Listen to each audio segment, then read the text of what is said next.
An balima Sherifla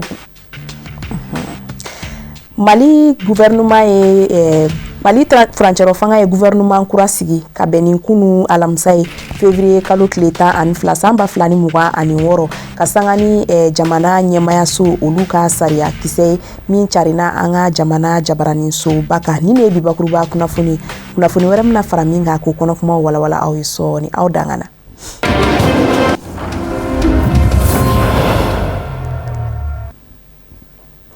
An balima Sherifla tele filɛbɔ Mali kɔnɔ ani Mali kɔkan an bɛ waleɲuman dɔn foli kɛ ka ɲɛsin aw kelen-kelen bɛɛ lajɛlen ma fɔ sigiyɔrɔw la an b'a fɔ n ka bisimila aw ka jabarani so Mali kɔrɔ ni aw ka bamanankan kunnafoni ale kɛnɛ o dayɛlɛlen ye i n'a fɔ an y'aw tulo lasɔn bakuruba kunnafoni ale kɔnɔna na cogoya min na sisan Mali furancɛrɔ fanga a ye gouvernement kura sɔrɔ ka bɛn kunu alamisa ye février kalo tile 12 san 2026 ni yɛlɛma kura min donnen filɛ nin ye gouvernement baara kɛcogo la u taara ka sanga ni an ka jamana ɲɛmayaso olu ka sariya kisɛ ni u ladɔnniyara jama fɛ ka bɛn ni an ka jamana jabaranisoba o journal télévisé yaasa ka an ka se ka faamuya sɔrɔ ni gouvernement kura in kan ani jamana kɔnɔdenw yɛrɛ fana u ka hakilina ye jumɛn ye ka ɲɛsin ni gouvernement kura in ma an ka ɲininikɛla Alhamidu Badini ale y'a ka kuma galamani ta ka don dugu kɔnɔna na kɛrɛnkɛrɛnnenya la ka taa Abdala Yatara ni ale ye jɛkulu association malienne des consultants o ɲɛma ye ka taa ka kuma galamani tɛngu ale la an ye min sɔrɔ o kɛnɛ kan an ka jɛkulu ɲɛma da.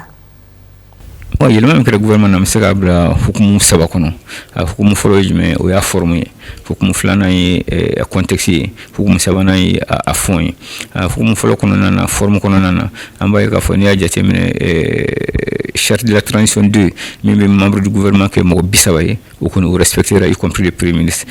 a filanan ye jumɛn c'est que la loi 2015-052 min b'a di k'a fɔ an balakaw a kɛra poste électif ye a kɛra poste nominatif ye o kan ka 30% sɔrɔ a la malheureusement o ma se ka respecter an balaka 4 de b'a kɔnɔ donc mɔgɔ 30 la donc loi 052 ma respecter donc n'an nana contexte kɔnɔna na remaniement in kɛra ka sɔrɔ contexte difficulté caman bɛ yen a difficulté fɔlɔ ye jumɛn c'est que insécurité bɛ yen hali bi a kun ye promesse ta ko bɛ nɔgɔya mais jusqu'à présent o bɛ yen ani mode opératoire de dɔw yɛrɛ farala kan o bɛ siraw tigɛ kariw la o bɛ siraw tigɛ donnita mobiliw la en même temps o bɛ passagers fana fouiller kosɛbɛ donc parti yɛrɛ an ka territoire fan dɔ o ka mainmise b'o kan dɔɔni jɛriso ni terroriste ka mainmise b'o kan dɔɔni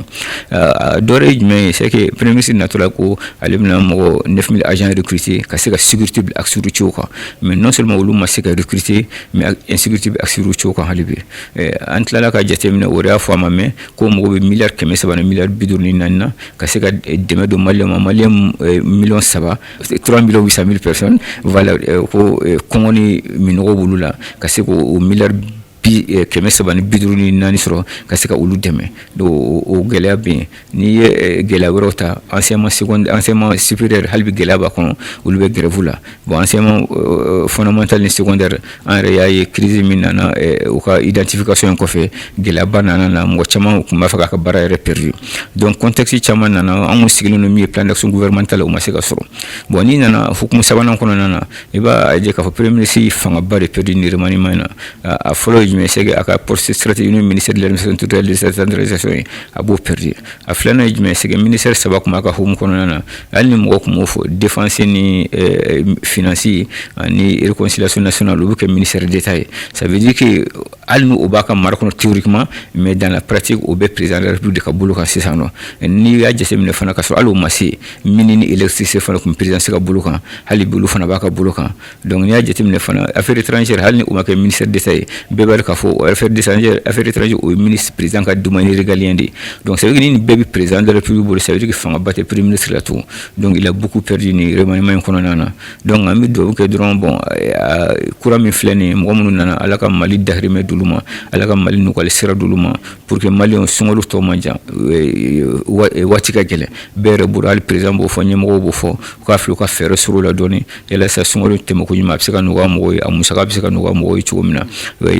stabilité ni paix fana bɛ se ka na mali kɔnɔ cogo min na pour que de bout en bout de Kayi fo ka taa se Kidal ka bɔ Sikaso ka taa se fo Tinzawatène maliyɛnw ka se ka circuler ka sɔrɔ u ma gɛlɛya sɔrɔ u ma foyi sɔrɔ o yɛrɛ fa dugukolo kan. hali bi kunnafoniko nasiraw fɛ énergie ɲɛmaya so olu ye lajɛba dɔ kɛ ni o ye comité de pilotage ye ni nin ye o sago sabanan ye u fɛ ka bɛn ni alamisadon ye février kalo tile 12 san 2026 Bamakɔ dunanjigiso hôtel de l'amitié ale ye kɔnɔna na ba yaasa ka se ka na barolasigi kɛ min b'a to courant sɔrɔli o bɛ se ka nɔgɔya bɛɛ lajɛlen bolo donna nataw la Sherifla Jabaraniso tɔgɔ la Kadija Traoré a nom kone de tun bɛ u y'an sama minnu na an ka jɛ k'u ɲɛmada ɲɔgɔn fɛ. Ni lajɛrɛ min sigi kun ye walasa fɛrɛ bɛ se ka boloda cogo min na fɛn min ye kuranko o bɛ se ka sabati Mali fan caman na a kɛla wagati kɛrɛnkɛrɛnnen ye nin baara labɛnbaw bolo ka ɲɛfɔli kɛ kosɛbɛ u ka laɲiniw kan an'u ka fɛrɛ bolodalenw kan walasa Mali dugu caman bɛ se ka garizigɛ don kuran na cogo min na kɛrɛnkɛrɛnnenya la kɛn yɛrɛ ye baarakɛlaw. Bi lasigi ye an ka troisième copile projet accès énergie pour tous et toutes et pour tous. Projet mun do ka se ka courant di bula barakɛlaw ma u ka sigida la ka se u ka baara nɔgɔya u ma donc an bɛ projet dabakun ye ka dugulamɔgɔw dɛmɛ minnu mago bɛ courant na u ka sigiyɔrɔ dɔ ɲini u ye ka sow jɔ u ye bula barakɛlaw ka sow jɔ ka se ka ji bila u ka disposition na ani courant di u ma nɔgɔya la u ka se ka u ka activités kɛ. Projet yɛrɛ nafa y'o ye donc ni troisième copile na kun ye ka se ka an ka résultat mun tɛmɛna année 2 du projet année 1 du projet mun tɛmɛna phase 2 o résultat présenté ka tila k'a yira don nataw la an kan ka activité minnu mener pour que projet tɔw ka se ka réaliser donc a précision ye mun ye projet yɛrɛ 8 ZAE de c'est 5 ZAE plus 3 5 ZAE o réalisera ka ban donc a tɔ ye 3 ZAE de an bɛ ka minnu lawaleya déjà projet cadre kɔnɔna na donc a dabɔra de kana o programme présenter mɔgɔw la troisième copile sigikun ye o de ye quoi. Fɛn min ye direction nationale de l'énergie maaw ye olu kɔni y'u ka cɛsiri an'u ka wulikajɔ jira ka sanga ni nin baara in o la ɲɛnamayali ye walasa maaw bɛ se ka courant sɔrɔ cogo min na. Je pense que ni projet in ka fisa kosɛbɛ. D'abord ni projet bi on objectif mun bolo secteur de énergie konnana nous avons la politique énergétique nationale qui est en révision d'ailleurs qui date de 2006 et abo objectif kanuna parce que oye pour avoir imana ke yoro sigida yoro e ka se ka courant soro et songo noyala ani courant ñenama donc ni projet mbo odo kofo Union européenne olu mi ye ni projet in kɔkɔrɔdonbaw ye olu kɔni ka nimisi wasaw jira ka sangani ni projet yiriwali ye ka da a nafa a n'a jɔyɔrɔ Mali ka tagaɲɛ la maa minnu garizigɛ donna nin projet in na o min y'a to bololabaara caman sela ka ɲɛnamaya u ka sigiyɔrɔw la a kɛla wagati kɛrɛnkɛrɛnnen ye u bolo ni lajɛrɛ in senfɛ ni ngana u ka baara kɛlenw o fɛsɛfɛsɛ maaw ɲɛkɔrɔ. Kunnafoni nasira wɛrɛw fɛ an bɛ taa Katikaw fɛ yen nɔ kɛnɛba dɔ sigira Katikaw fɛ ka sanga ni u ka kalanko o ko ɲɛnabɔsoba ni o ye centre d'animation pédagogique CAP ye o maa dɔw tali ye sɛgɛnnafiɲɛbɔ la na an k'o ma ko retraite k'aw ladɔnniya k'a fɔ ko baara in kɛr'u fɛ ka bɛn ni arabadon ye février kalo tile 11 san 2026 Kati sifinnakaw tɔgɔ la soba kɔnɔna na ka sanga ni maaba caman yeli ye a kɛnɛ kan Sherifla Jabaraniso tɔgɔ la Korotum Jabate a n'a ka jatala Samba Traoré de tun bɛ ka kɛɲɛ ni kalanso karamɔgɔ minnu ka sɛgɛnnafiɲɛbɔ wagati sera n'an ko a ma ko retraite Kati kapu maaw ye lajɛrɛ belebeleba dɔ boloda ka ɲɛsin ni ekɔli karamɔgɔ ninnu ma min ye maa 11 bɔɲɔgɔnko ye min hokumu kɔnɔna na u ye waleɲuman dɔn kɛ minnu ye wulikajɔ ni fɛɛrɛ bɛɛ lajɛlen sabati ni k'u ka dɔnniyaw di kalandenw ma o de kama ni waleɲuman dɔ kɛnɛ in sigila u tɔgɔ la Kati enseignant bɛɛ lajɛlen faralen no ɲɔgɔn kan ka danaya da commission dɔ kan n'o commission ne yɛrɛ b'o ɲɛmɔgɔya la an ka jɛ an ka fila ni dɔrɔmɛw an k'u fara ɲɔgɔn kan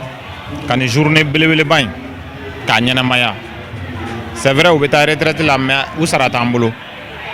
ŋaniya jira an bɛ se ko min k'u ye fitinin na o de ye nin kɛnɛ in sigili ye donc enseignant bɛɛ lajɛlen sɔnna ka don o da fɛ Kati enseignant bɛɛ a daminɛ n'an ka ekɔlisow la fɔlɔ yanni a ka na kapu niveau la an ye sensibilisation boloda ka don ekɔlimɛtiri kelen-kelenna bɛɛ lajɛlen kan bɛɛ ko vraiment hakilina in ka ɲi o siratigɛ de fɛ san o san an bɛ nin kɛnɛ ɲɔgɔn siri pour que ka an ka karamɔgɔw kɔrɔbalenw k'u bilasira ko ɲuman na. N'i y'a mɛn ko i bɛ baara kɛ denmisɛnninw ye k'u dɛmɛ u ka kalan kɛ o se ka kɛ cogo si la ni école-maîtres tɛ o se ka kɛ cogo si la ni kapu tɛ ɲɔgɔn bolo donc an ni kapu tala ni ɲɔgɔn ye n'i y'a mɛn an b'an ka baara yɛrɛ kɛ f'an ni kapu de ka jɔ ɲɔgɔn bolo donc kuma min bɛ ne bolo bi o ye ka kapu fo ka kati kapu fo kapu ka ca ne mais kati kapu ɲɔgɔn ta la an b'o fɔ a kelen ka kɔrɔfɔta kati de kapu fo ka taa se kati deyaye ma u kelen-kelenna bɛɛ lajɛlen ye waleɲuman dɔ folikan kɛ ni ka ɲɛsin ni ekɔli karamɔgɔw ma minnu bɛna taa sɛgɛnnafiɲɛbɔ la ni k'u ka kɔrɔfɔ kuncɛ ni welewele da kan ye. An ka INRECI n'o ye association des retraités u bɛɛ bɛ kɛnɛ kan yan an bɛ foli k'u ye k'a fɔ hali bi an jigi b'u kan dɔnniya mun b'u la u ka o dɔnniya latɛmɛ an ka karamɔgɔ denmisɛnninw ma walasa an bɛ se ka kalanden jolenw sɔrɔ minnu taara retraite la bi ka foli k'u ye u ye cɛsiri min kɛ jamana ye u ye waleɲuman mun kɛ jamana ye u ye cɛsiri min kɛ pour que jamanadenw bɛ se ka kalan cogo min na walasa an ka se ka jamana jɔ an bɛ o waleɲuman dɔn foli kɛ u la k'a fɔ u ye u taara retraite la nka u bɛ hali bi an jigi kɔrɔ ka d'a kan dɔnniya min b'u la mɔgɔ bɛ se ka u ta misali ye. An ye seri sukorotan min ka kini min tɛ bɔli kɛ k'an wasa dɔw la nka o m'an bali ka kalan kɛ o m'an bali ka ɲinɛ an yɛrɛ kɔ o de kosɔn adamaden k'a yɛrɛ dɔn don caman tɛmɛna fɛn caman bɛ fɔ ekɔli karamɔgɔw ka gɛlɛya la nka mun ni kɔni ye Musa Tarawele tile kɛ olu bɛ se ka caman ne lamɔna kɔnɔ donc ne b'a dɔn donc o de kosɔn bi a ka ɲi an ka ninnu fo u caman u fɛn fɛn filɛ nin ye u bɛɛ y'a daminɛ Musa Tarawele tile la bon a kɔni caman y'a daminɛ o tuma o ye ɲani na dɛ donc an k'u fo k'u waleɲuman dɔn. Hakilila jiginna an b'aw ladɔnniya ka fɔ nin kɛnɛ sanumanba in y'an ka bonyana ni attestation dili ye n'o ye jɔnjɔn ye ka ɲɛsin ni maa ninnu ma minnu bɛna taa sɛgɛnnafiɲɛbɔ la ekɔli karamɔgɔw fo ka taa se enveloppe dɔw dili ma fɔlisen dumanw ani dɔnsen dumanw o ye nabaa bɛɛ lajɛlen la nisɔndiya kosɛbɛ.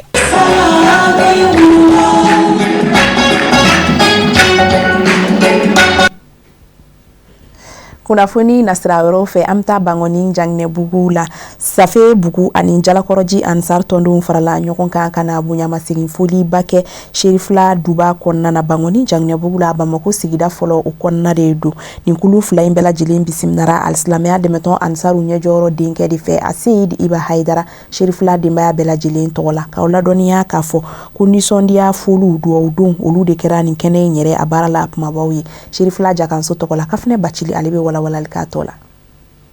Cette visite entreprise par les sous-sections Sardines de Safebougou et celle de Jalakoroji auprès de la famille chérifienne de Seyd Chérifa Ousmane Madani Haidara s'inscrit dans la logique d'une vie.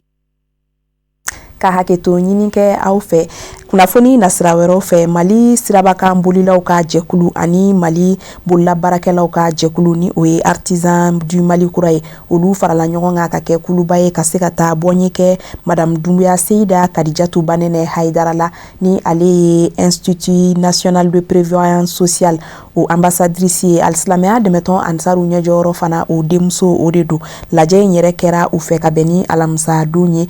février kalo tile 12 san 2026 alisilamɛya dɛmɛtɔn Ansaru ɲɛjɔyɔrɔ an fana karamɔgɔ Seyid Cherif Ousmane Madani Haidara ale ka résidence kɔnɔna na Sebeninkɔrɔkaw fɛ yen nɔ Bamako sigida 4 ale kɔnɔna na Cherifula Jabaranso tɔgɔ la Asanatu G Traoré a n'a ka jatala Baba Keita kun bɛ an ka jɛku ka sɔrɔlenw seereya. Ni bɔɲɔgɔnya in bɛ tali kɛ association ACCRMK olu wilili la ka n'u sen jɔ alisilamɛya dɛmɛtɔn Ansaru ɲɛjɔyɔrɔ den Seyida Kadija Banɛnɛ Haidara la Institut National de Prévoyance Sociale bakurubala INPS ale ambassadrice don ni ka foli k'a la ani waleɲuman dɔn ka sanga ni baaraɲɔgɔnya min bɛ ani association ACCRMK maaw ni ɲɔgɔn cɛ kabini wagati jan ni nafa camanw de sera ka sɔrɔ a la. A ye wulikajɔ min kɛ anw nɔfɛ a ye fantanw hinɛ minɛli min kɛ jamana kɔnɔ k'a ye k'a fɔ ko fantanw ka hakɛ dɔ bɛ yen nɔ min ni caman t'a yɔrɔ dɔn n'an farala ɲɔgɔn kan ka kuma u fɛ ka ɲɛf'u ye a ka ca Ala fɛ u bɛ lafiya sɔrɔ. Vraiment anw nisɔndiyara ani a ka bolodi ɲɔgɔnma in na parce que anw tun tɛ kɛnɛba caman na sɔrɔ Ala ni Serifuntu sababu an y'olu lasɔrɔ. A taara yɔrɔ o yɔrɔ a ye kumakan in ta k'a lase Madame Doumbia Kadiatou Banene Haidara k'a ta k'a kɛ tɔn in denba dɔ ye n'o ye k'a kɛ tɔn in président yɛrɛ ka conseillère ye. Donc ale bɛ kɛ présidente d'honneur ye musolakaw ka bureau kɔnɔna la. U nisɔndiyalen association maaw y'a jira k'a fɔ kabini jɛɲɔgɔnya min donna u ni Madame Doumbia Seyda Kadija Banene Haidara ni ɲɔgɔn cɛ olu ma nimisa o la wa k'a kɛra sababu ye yɛlɛma caman de ka se ka don baara tagabolow la ni ka yiriwa sira camanw de dayɛlɛ. O de kama bi u y'a ɲini ka dɔ fara a ka jɔyɔrɔ kan ni ka danaya da kan k'a kɛ association in présidente d'honneur ye. Kana kalifa ni kurakuraya a ye cɛsiri min kɛ n b'a da cɛsirilen don a ka dɔ fara o kan tɔn in nafa n b'a dɔn olu bɛ ka kɛ bɛɛ ka lafiya de sinon mɔgɔ min ni Ala ye lafiya d'e ma e ko mɔgɔ ka lafiya o ye ɲumanya de ye. An nana ka na kalifa Madame Doumbia la toujours a k'i hakili to an na an kɔni dara la depuis an ye dɔn don min na i bɛ ka baara ɲuman min kɛ ka continuer ka don an jigiya kɔrɔ an bɛ dugawu ɲini fɛ yɛrɛ ka dugawu kan an yɛrɛ bɛ sama dugawu la. An ye bonya fɛfɛ d'a ma a y'a bɛɛ minɛ fa donc an nana o bonya ma segin ne la an bɛ muso bɛɛ invité i bɛ se ka ko kɛ jamana ye i ka ale ta comme exemple i k'o kɛ. Bɔɲɔgɔnya in okumu kɔnɔ maa minnu nana u y'a jira k'a fɔ olu kɛlen ka danaya da ni musoba in kan n'o de y'a alisilamɛya dɛmɛtɔn Ansaru ɲɛjɔyɔrɔ an fa n'an karamɔgɔ Seydi Cherif Ousmane Madani Haidara ale denmuso ye ko a ma kɛ ten gansan bawo u y'a ye k'a fɔ cɛsiri wale de b'a la hinɛ ɲɔgɔnya jamanajɔ sira kan fo ka taa se bɛn ni keleya sabatili la o min a for'o la kosɛbɛ. Tan b'a bolo fan o fan ka taa donc a b'an report donc fɛn o fɛn bɛ Mali ko la o de y'an ka point commun ye. Donc an n'a bi ka honorer n'a ka tableau ye en lettre de remerciement a ka cɛsiri la fasoko la a n'a ka cɛsiri tɔn in sankɔrɔtali la. An y'a dɔn k'a fɔ ko baara in a kɛlen don k'a ta a diinɛ a n'a ŋaniya de la donc o ye Ala tanu ye a ko jamana ko de don ça veut dire que maa min don vraiment an ka foli de b'a a ye kosɛbɛ kosɛbɛ. K'aw ladɔnniya k'a fɔ ko nin kɛnɛ in baaraw la kumaba dɔ de kɛra maa minnu tun bɛ kɛnɛ in kɔnɔ k'u kelenkelenna bɛɛ lajɛlen présenté u tɔgɔ n'u jamuw na fo ka taga se u ka baarakɛtaw ma ni ka sɔrɔ ka bonyamasegin sɛbɛn ta ka di association ACCRM ka présidente d'honneur kura ma an b'a fɔ ko Ala k'a fanga se. Amina yarabi an bɛ to nin kɛnɛ kelen kɔnɔna na ka Seyda Madame Doumbia Kadiatou Banene Haidara a yɛrɛ ka nisɔndiya fulu ka sangani ni hakilina ɲuman in ye ka ɲɛsin a ma a ye olu kɛ kɛnɛ in kɔnɔna na an ka jɛ k'u fana seereya ɲɔgɔn fɛ. ACCRM ka ye u ka u sen bɔ kɔnɔkɔrɔ parce que an ɲɛ bɛ an fa filanw na ani an baw ni an balimaw la u ka na nin ye bonyaba de ye min tɛ se ka fɔ ka se a dan na. U k'a dɔn u nana bonyamasegin min kɛ n ye n'o ye an bɛ baara min na ɲɔgɔn bolo assurance volontaire ka baara n y'a dɔn o ye o nafa de ye o de la u seginna an ma cogo min na an ka kɛ association présidente d'honneur ye u k'a dɔn n b'u dɛmɛ nin baara in na wa fɛnɛ n bɛ u hakili b'a la cogo cogo an b'u dɛmɛ cogo min na baara in ka se ka san sɔrɔ u bolo bari anw bɛ cause de défend fantanw ka bɛ dɛmɛ cogo min na i b'a sɔrɔ ni association in sigikun fɛnɛ ba ye o ye cogo min na ka den kɛrɛfɛ kɛlɛ ka bɛɛ dɛmɛ ka bɛɛ don da kelen ka bɛɛ bɔ da kelen fɛ donc n'o baara wulila an sen bɛ o la an b'u dɛmɛ cogo min na a bɛ ɲa u k'a dɔn an bɛ u kɔ nin baara in na i n'a fɔ an fa n'an karamɔgɔ Seydi Cherif Ousmane Madani Haidara ale ma fosi yira an na cogo min na an ka se ka fantanw ka cause défend ani jamana yɛrɛ bɛ taa ɲɛ cogo min na an b'o cause de défend. O de fana b'an sɛnsɛn k'an kun da diɲɛ fan wɛrɛ kunnafoniyaw kan min bɛna lase aw ma Kafunɛ Bacili fɛ.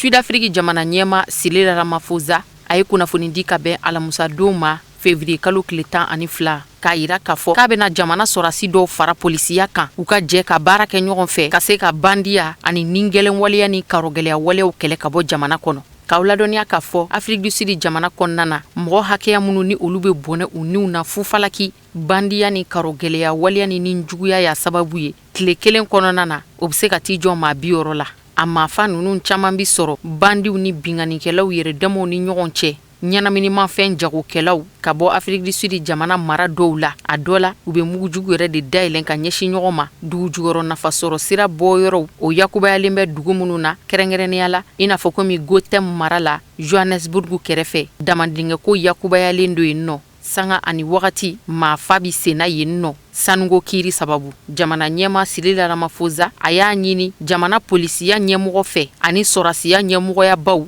k'u ka fɛɛrɛw ani dabaliw sigi sen kan min bɛ kɛ sababu ye jɛ ka baara in bi latigɛ sɔrasiya ka fara polisiya kan teliya la ka Cap Occidental mara kɔlɔsi ani Gotham waasa ka karogɛlɛya waleya ni ninjuguya waleyaw kɛlɛ bandiyaw fo ka taa se sanuko kiriw ma damandingɛw dafɛ kɔnɔ tɛ k'a maafa kɛn bɛ ka labɔli kɛ ten. Jamana ɲɛma Cyril Ramaphosa a ka sariya kura talenw na a bɛ na nin da mɔgɔ faga kɛlɛli kan ninjuguya ni karogɛlɛya waleya min bi ta maaw fɛ u adamaden ɲɔgɔnw sɛgɛrɛ fɛn dɔ nata kosɔn walima bandiya yɛrɛ bolo ma fu bɛ se ka siri o dan na cogo min Sud-Afrique kɔnɔna na. Jamana ɲɛma ka dantigɛli la a ko maa 5,500 olu bɛna ta k'u fara polisiya kan ani service de renseignement waasa kɛlɛ in baara bɛ se ka nɔgɔya.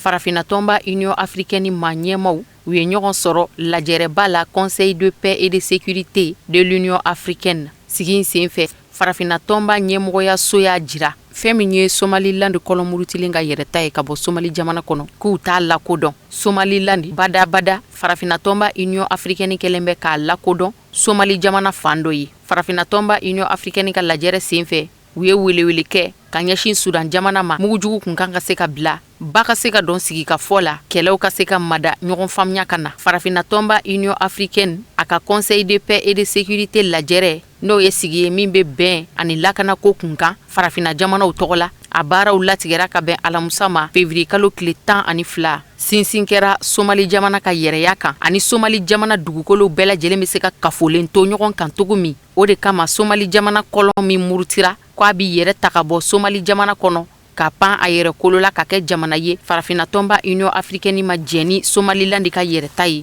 ka bɔ Somali jamana kɔnɔ. Da sera jamana min kunkanko lahalaya fana ma Farafina tɔnba Union africaine ka bɛn ani lakanako sabatili kɛnɛ kan Conseil de paix et de sécurité o bɛ Sudan jamana ko fɔ a yirala k'a fɔ jamana wɛrɛw ka sendoni